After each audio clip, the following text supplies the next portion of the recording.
let's see how to declare a pointer. Now, if you want to declare this integer location, you give it as an int of x. Okay. Same way, if you want to declare a pointer variable, then that has to be declared by giving here int asterisk has to be used, asterisk of p. So in the declaration, when you use asterisk, that will specify that it's an pointer. That means it holds an address. Okay, and this asterisk, number of asterisk will represent how far is the data from that pointer. Now see here, with an x we didn't use an asterisk. That means x itself is having the data. Whereas with an p, okay, with one asterisk you are going to get this data. Okay, we'll see how to get this, fetch this 25 with the help of pointer. While fetching that 25, you use one single asterisk. Okay, so this p, when it is declared within one asterisk, with only one position you will find the data. Whereas this p2, okay, now if you want to find out, so first what you have to do, one asterisk will give an address, and second asterisk you are going to get the data. That means how far is the data from this p2? With the two asterisks you are going to get the data. So for that reason, this p2 has to be declared with an two asterisks.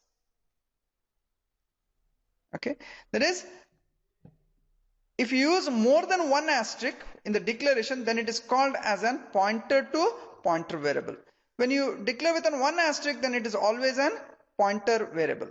Whereas if you don't use any asterisk for declaration, then we call that as an variable. These are the three concepts. So this is how we declare pointers.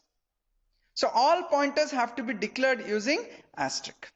So whether it is a simple pointer or it may be a pointer to pointer. Now next we'll discuss how do we fetch this address and how to use this pointer. Before we see more detail about this, how to use the pointer and how to fetch the values using the pointer, we'll briefly see about how this memory is how these addresses are formed. Now here I said here 0007. Okay, 0007. So this is nothing but base of 16. That means it's an hexadecimal value. Its equivalent binary value is going to be nothing but this zero's binary value is going to be 0000. The second hexadecimal 0 is going to be 0000. Then third one is going to be again 0000, and 7 is going to be nothing but 0111. That means here 4444, that's total 16 bits are there for each address. That means every address, okay, every memory address is made up of 2 bytes. That is nothing but 16 bits. Each and every memory location can hold only 1 byte of data, but every location is identified by an 2 byte memory address.